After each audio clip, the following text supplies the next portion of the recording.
तो आज का आपका पहला क्वेश्चन है, सूर्य के सतह का तापमान कितना होता है। तो आसान सा क्वेश्चन है आज आपका पहला ही क्वेश्चन। सूर्य के सतह का तापमान कितना होता है? ये होता है ऑलमोस्ट 6000 डिग्री सेल्सियस। और दूसरा है, सूर्य के केंद्र का तापमान कितना होता है। आसान सा क्वेश्चन है लेकिन इंपॉर्टेंट क्वेश्चन है। जल्दी बताओ कितना होता है। ये होता है ऑलमोस्ट 15 मिलियन डिग्री सेल्सियस। ठीक है, सतह का अगर पूछे तो 6000 डिग्री सेल्सियस, केंद्र का पूछे तो 15 मिलियन डिग्री सेल्सियस के अप्रॉक्स। अगला क्वेश्चन है, लाल और नीला रंग का मिश्रण क्या होगा। यानी अगर आप लाल और नीले रंग को मिश्रित कर दोगे तो क्या बनेगा, कौन सा कलर बनेगा।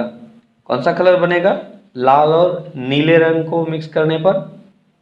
तो लाल और नीले रंग को मिक्स करने पर मैजेंटा बनेगा। कौन सा बनेगा? मैजेंटा। ठीक है। अगला क्वेश्चन है, किसके अनुसार जनसंख्या 25 वर्षों में दोगुनी हो जाती है। तो आपको एक ऐसे अर्थशास्त्री का नाम बताना है जिनके अनुसार जनसंख्या हर 25 वर्ष में दोगुनी हो जाती है। कौन है वो? वो है माल्थस। ठीक है, माल्थस के अनुसार जनसंख्या हर 25 वर्ष में दोगुनी हो जाती है। अगला क्वेश्चन है, इग्नाइटेड माइंड्स के लेखक कौन है। आसान सा क्वेश्चन है। कौन है? यह है APJ अब्दुल कलाम। ठीक है, अब्दुल कलाम यह है इग्नाइटेड माइंड्स के लेखक। अगला क्वेश्चन है, मानस अभ्यारण्य कहाँ स्थित है। यह भी आसान सा क्वेश्चन है। मानस अभ्यारण्य असम में स्थित है। ठीक है। अगला क्वेश्चन क्या है? अगला क्वेश्चन है, पानी की टंकी में काई को रोकने के लिए, ये काई है कई नहीं है, काई को रोकने के लिए किसका प्रयोग किया जाता है। पानी की टंकी में आप देखते हो नीचे काई जम जाता है, तो उससे बचाने के लिए उसमें क्या मिक्स किया जाता है। पानी की टंकी में काई को रोकने के लिए क्या मिलाया जाता है? क्या मिलाया जाता है? कॉपर। क्या मिलाया जाता है? Copper sulphate. ठीक है, काई से बचाने के लिए कॉपर सल्फेट मिलाया जाता है। अगला क्वेश्चन है, ब्लीचिंग पाउडर का रासायनिक नाम क्या है। ब्लीचिंग पाउडर का रासायनिक नाम क्या है? ब्लीचिंग पाउडर का रासायनिक नाम, तो ब्लीचिंग पाउडर का रासायनिक नाम है कैल्शियम। क्या है? Calcium hypochloride. ठीक है, कैल्शियम हाइपोक्लोराइड। अगला क्वेश्चन है, किसी देश में मुद्रास्फीति होने से सबसे अधिक लाभ किसको होता है। ये भी बहुत बार आपने पढ़ा है। मुद्रास्फीति यानी इन्फ्लेशन अगर किसी देश में आता है, किसी भी इकोनॉमी में आता है, तो सबसे अधिक लाभ किसको होता है। तो सबसे अधिक लाभ जो है वह देनदार को होता है। ठीक है, देनदार को सबसे अधिक लाभ होता है, वहीं पे लेनदार को सबसे अधिक हानि होता है।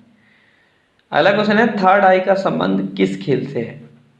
थर्ड आई का संबंध किस खेल से है। तो थर्ड आई का संबंध क्रिकेट से है। ठीक है। अगला क्वेश्चन है, निरपेक्ष प्रतिरोध को मापने के लिए किस विधि का प्रयोग किया जाता है। निरपेक्ष प्रतिरोध क्या हो गया? निरपेक्ष प्रतिरोध रिलेटिव रेजिस्टेंस। ठीक है, सॉरी रिलेटिव नहीं, अब्सोल्यूट रेजिस्टेंस। अब्सोल्यूट रेजिस्टेंस को मापने के लिए किस विधि का प्रयोग किया जाता है। किस विधि का प्रयोग किया जाता है? रेले विधि का प्रयोग किया जाता है। किसका? रेले विधि का। ठीक है, रेले विधि का प्रयोग करते हैं किस चीज को मापने के लिए? अब्सोल्यूट रेजिस्टेंस यानी निरपेक्ष प्रतिरोध को। अगला क्वेश्चन है, पूर्वी घाट की सबसे ऊंची चोटी कौन सी है। पूर्वी घाट की सबसे ऊंची चोटी कौन सी है? पूर्वी घाट की सबसे ऊंची चोटी, तो पूर्वी घाट की सबसे ऊंची चोटी है महेंद्रगिरी। कौन सी है? महेंद्रगिरी। ठीक है। अगला क्वेश्चन है, सांडों की लड़ाई किस देश की राष्ट्रीय खेल है। आसान सा क्वेश्चन है ये है स्पेन की। आप सभी जान रहे होंगे, स्पेन में बुल फाइट जो है वह वहां की राष्ट्रीय खेल है। अगला क्वेश्चन है, नौसेना का पूर्वी कमान कहाँ स्थित है। नौसेना का पूर्वी कमान कहाँ स्थित है। तो नौसेना का पूर्वी कमान विशाखापत्तनम में स्थित है। ठीक है।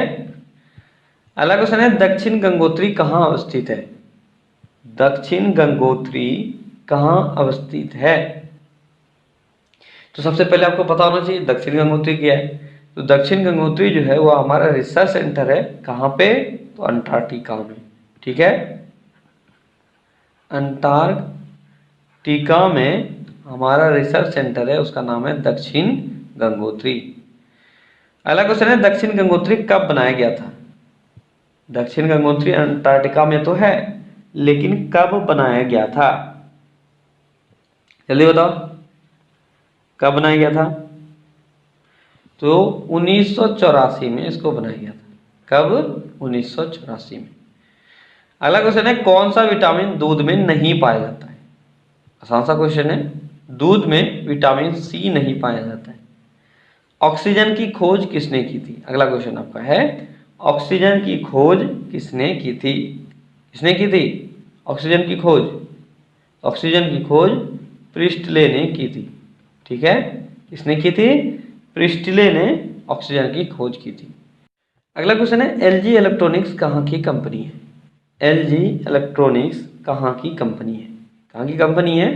तो ये दक्षिण कोरिया की कंपनी है। कहाँ की है? दक्षिण कोरिया की कंपनी है एलजी इलेक्ट्रॉनिक्स। अगला क्वेश्चन है, मियादी बुखार से कौन सा अंग प्रभावित होता है?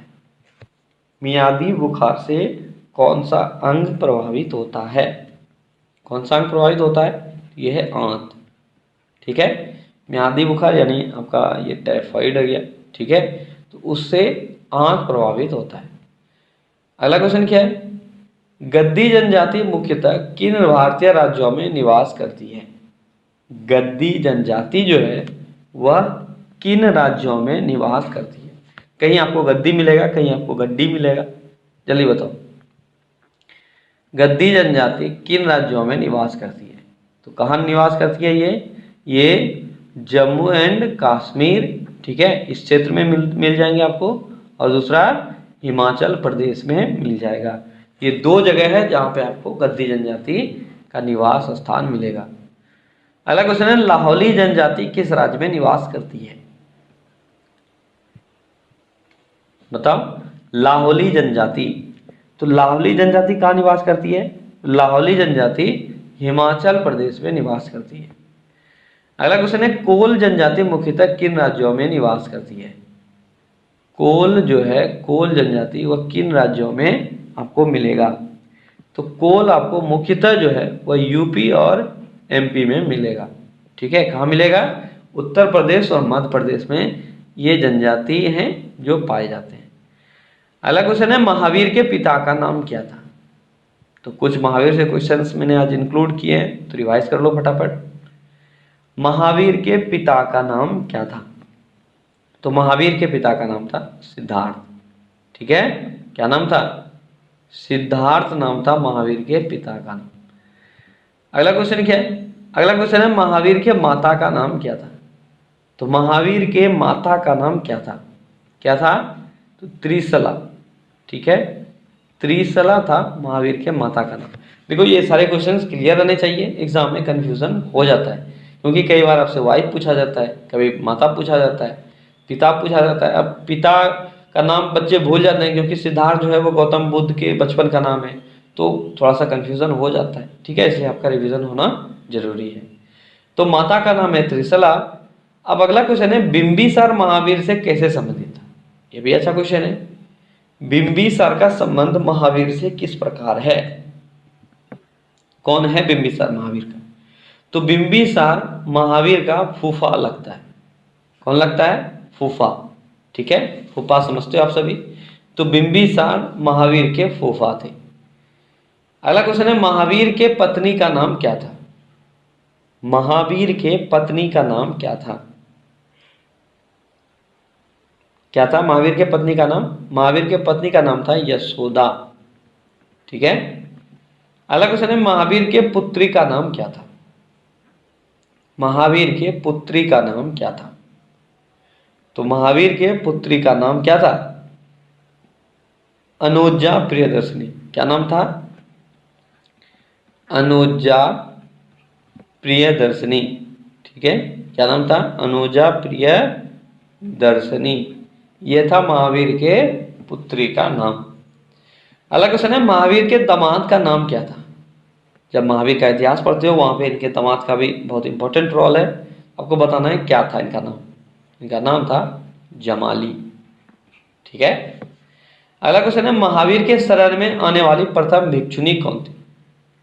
जैसे गौतम बुद्ध के शरण में आने वाली प्रथम भिक्षुणी उसकी मौसी गौतमी थी, उसी तरह से महावीर के शरण में आने वाली प्रथम भिक्षुणी कौन थी। क्या नाम था उनका?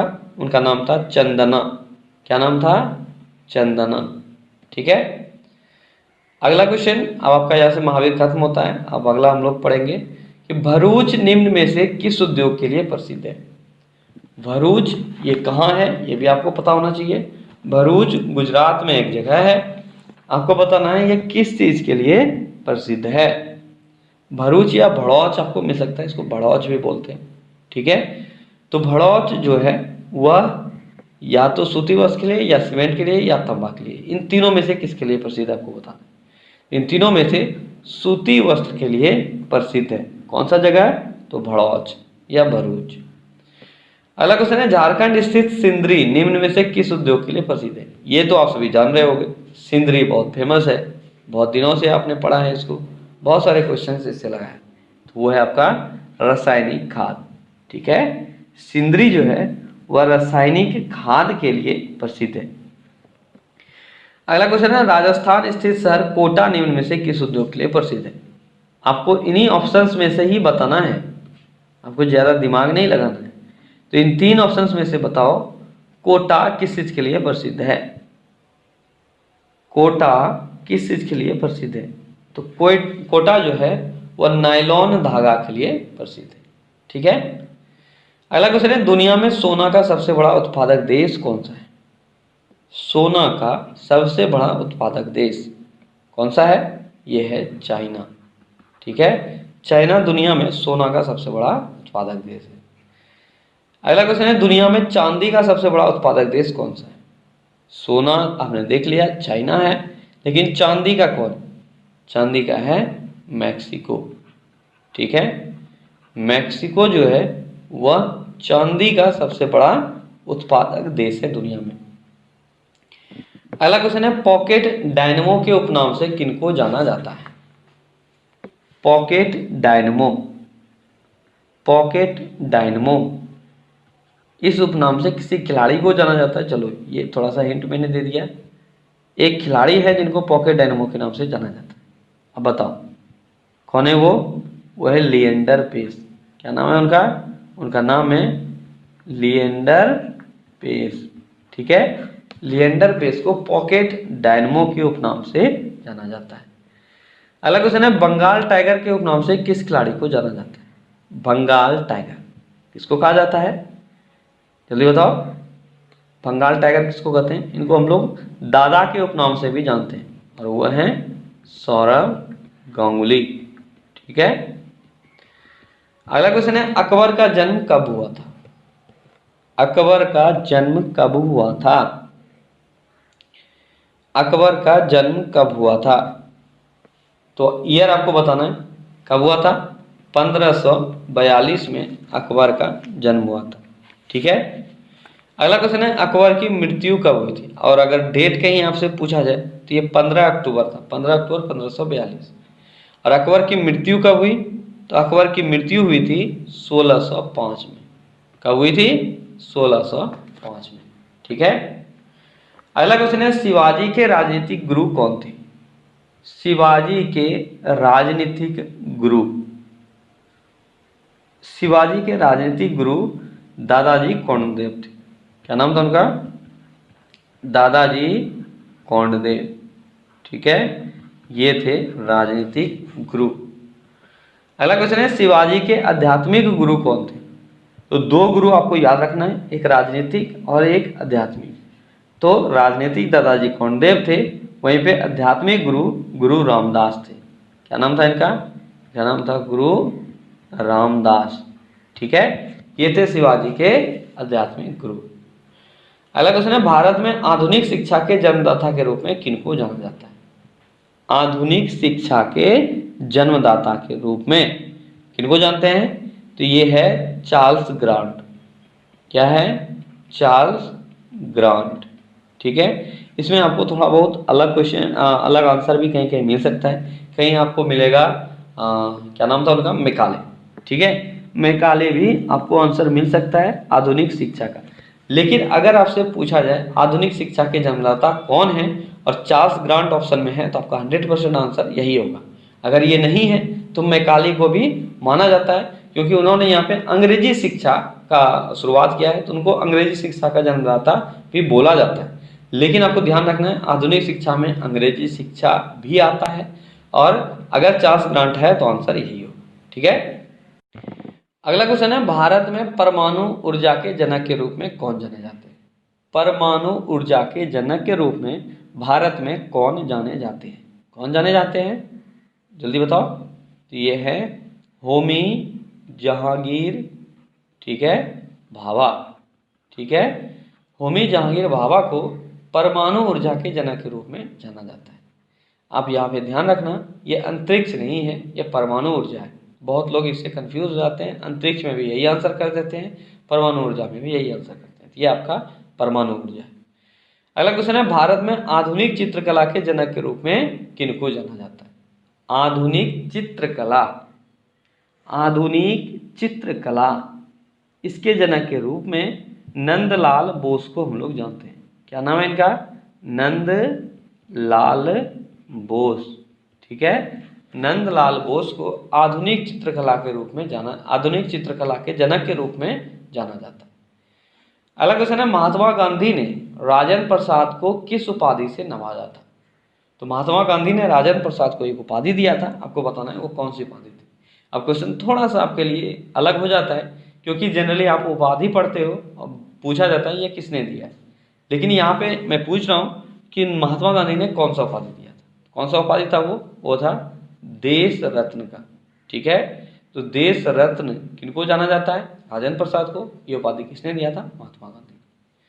अगला क्वेश्चन है, संसद भवन के वास्तुकार कौन थे? संसद भवन के वास्तुकार कौन थे? ये थे हर्बर्ट बेकर। ठीक है, हर्बर्ट बेकर। ठीक है, ये थे संसद भवन के वास्तुकार। अगला क्वेश्चन है, भारत स्थित केंद्रीय सचिवालय के वास्तुकार कौन है? तो संसद भवन हर्बर्ट बेकर और केंद्रीय सचिवालय भी हर्बर्ट बेकर। ठीक है, हर्बर्ट बेकर, यही थे केंद्रीय सचिवालय के वास्तुकार। अगला क्वेश्चन है, माउंट ब्लैंक किस पर्वत की सर्वोच्च चोटी है? माउंट ब्लैंक, इससे पहले आपने माउंट एल्बर्ट पढ़ा था, और रॉकी पर्वत की सर्वोच्च चोटी थी। आज मैं पूछ रहा हूँ माउंट ब्लैंक, ये किसकी है? ये है आल्पस की। ठीक है, तो ये सारे क्वेश्चंस जो आ रहे हैं आपको एक एक करके दिमाग में स्टोर करते जाना। अगला क्वेश्चन है, नाउरू किस महादेश की सबसे छोटी देश है? नाउरू जो है वह किस महादेश का सबसे छोटा देश है? जल्दी बताओ, नाउरू किस महादेश का सबसे छोटा देश है? ये ऑस्ट्रेलिया का सबसे छोटा देश है। ठीक है, कहाँ का है? ऑस्ट्रेलिया का। अगला क्वेश्चन है, NH5 को NH5 कोलकाता को किस शहर से जोड़ती है? NH5 जो है वह कोलकाता को किस शहर से जोड़ती है, ये आपको बताना है। तो NH5 कोलकाता को कौन से शहर से जोड़ती है? कोलकाता को चेन्नई से जोड़ती है। ठीक है, किसको जोड़ती है? कोलकाता को चेन्नई से। ठीक है, तो ओके गाइस, तो ये था आज का 50 क्वेश्चन। आई होप कि आज आपका कुछ रिवीजन हुआ होगा, कुछ इजी क्वेश्चंस भी आज थे, लेकिन कुछ अच्छे क्वेश्चंस भी थे, तो वो आपने सीखा होगा। ठीक है, चलिए कल फिर से मिलते हैं अगले सेशन में। Till then take care, bye bye.